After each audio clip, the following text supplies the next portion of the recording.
Hi everyone, Ben speaking. Today I would like to go into detail about my experiences with another cover creator I used to associate with in the past. I've been yearning to speak about this for quite some time now, but I just didn't know how to bring myself to doing it. But here I am now, I guess. Before I start, I kindly ask that you do not witch hunt any individual mentioned in this video. You'll get nothing out of giving people hassle about this topic. Also, if you want to leave any inflammatory comments on this video, just expect me to sit there, smile, and move on.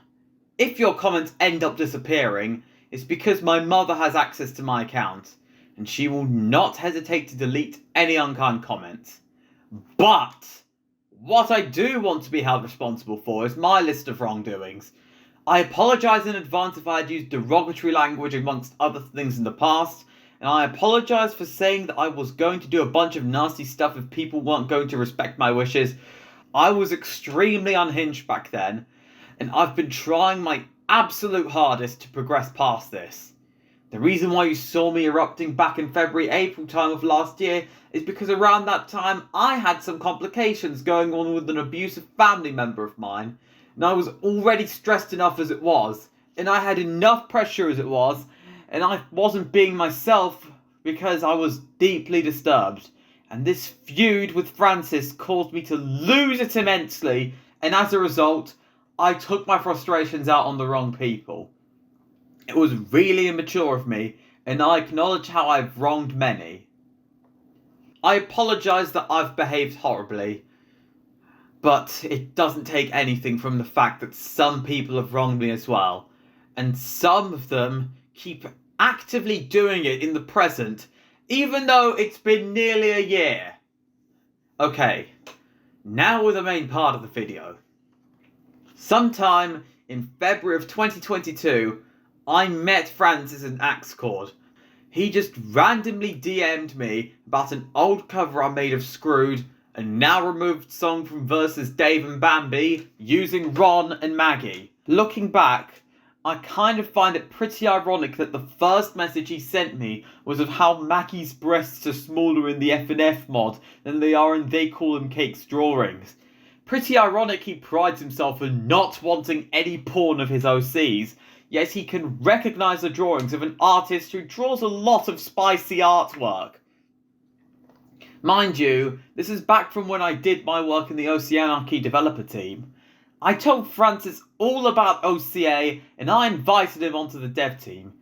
I introduced him to Funk in Physics, and he introduced me to Martian Mixtape and Mario's Madness.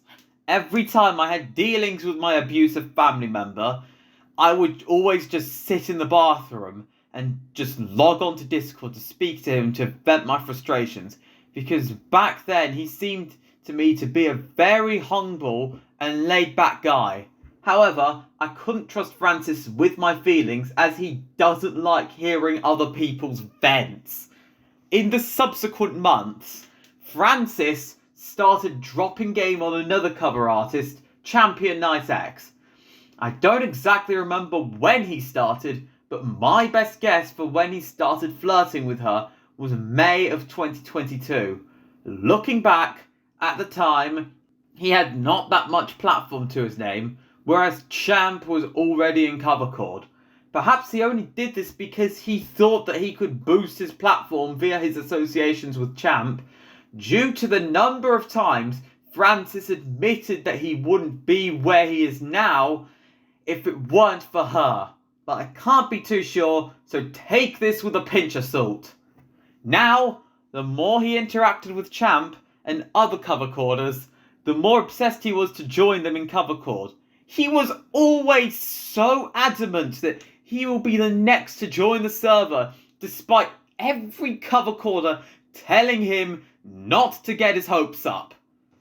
The fact that everyone was egging him on about cover chord, in spite of the wishes of the cover chorders, rubbed me the wrong way.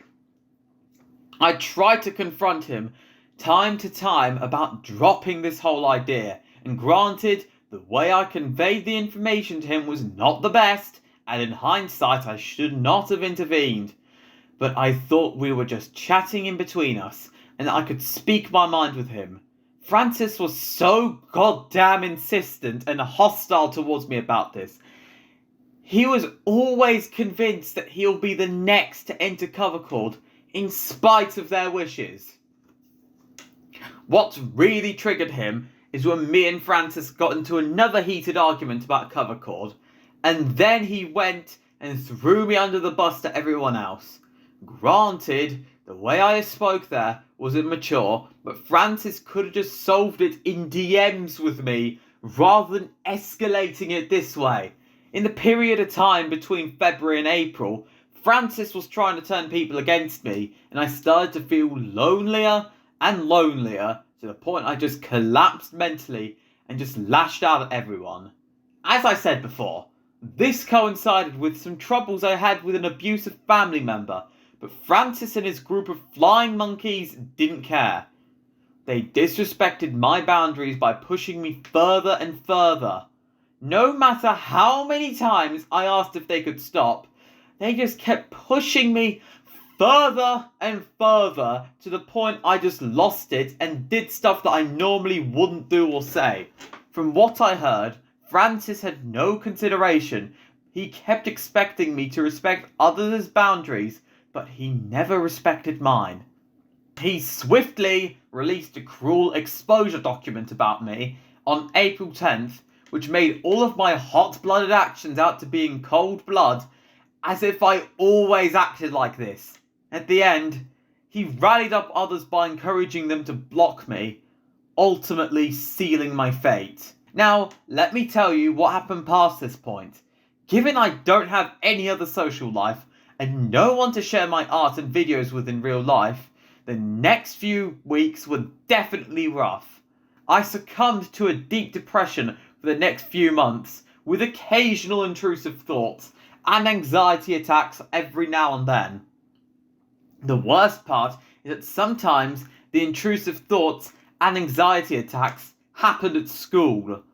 This ended up disrupting my 100% attendance record, and even worse, my head of pastoral obliviously made my abusive family member aware of the anxiety attacks, and as a result, on May 5th, I ended up getting ambushed and chased up the hill by said abusive family member as I was returning from school.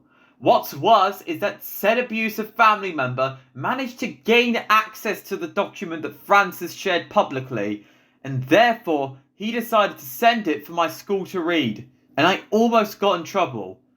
Fortunately, my school considered my poor mental state, and they've been nothing but helpful and supportive since. As a result of what happened, I had to get psychological help, and by July of 2023, I had started getting therapy to try my best to change for the better. After 9 weeks of extensive therapy, on September 21st, I decided that I was tired of staying silent. Also, considering the Jewish festival of Yom Kippur was around that time, I thought it was a good time to return, because Yom Kippur is all about atonement for all the sins you've committed in the past year. I decided to break my silence by messaging cover artist and composer Endymion, who was one of the people who didn't block me, most likely because he just simply forgot to block me. And somehow, the word that I returned spread to Francis. And from what I heard, he was not happy. Even though he admitted being obsessed about cover chord by that point in time, and also how he was acting rather immature when he wanted to join that server. But one of the things he never apologised for is the way he treated me. Granted, I was way out of whack back then, and I can understand why some might not want to forgive me. But Francis should have at least acknowledged that one of the reasons me and him fell out was because of his obsession with cover chord, and at least apologised for his part of the conflict. I wanted to apologise and even told others about it, hoping he'd get the word. But he pretty much blocked me everywhere. After all, he didn't need to get everyone in on it. In looking back, me and him could have just settled it in DMs. What's worse, it's one thing to block me, get others to block me and kick me from servers, but it's another thing releasing a cruel document and not leaving me be. 2 months later, in November, I decided to join Billy Van's server on my own volition because I believed it had been long enough for at least most people to have moved on from this. Alas, I was sorely mistaken. Even though I stuck to the rules and been nothing but amicable with the server members, merely 6 days after I joined, I got banned for the things I had done 7 months ago at that point in time. A few days later, several people told me in DMs that Yuna was the one who banned me, probably because she was asked to. That's weird, because I never even interacted with Yuna. So how did the news get to Yuna then? Considering that Francis and Yuna are pretty close friends, it's highly possible that Francis could have gossiped to Yuna about me behind my back while I was out there being put through the ringer. I subsequently received another screenshot from that server where Francis rejoices about how he's glad I got banned for the shit I did 7 months beforehand, and then he interrogated the people about how I managed to get into the server. He tried finding out who invited me, but the joke's on him. I joined that server on my own accord. Now, does he do this because I'm a controversial figure? Most likely. That's at least the reason I've been told by others. But I highly doubt that this is the only reason. I believe that he still begrudges me and talks about me even though it's been nearly a year since me and him fell out, as of me recording this, because he feels insecure about himself. I can't find any other plausible explanation for trying to bring me down when I obviously don't pose a threat to him or his friends. I don't have much to work with, as I've never seen the guy talk about what's actually on his mind.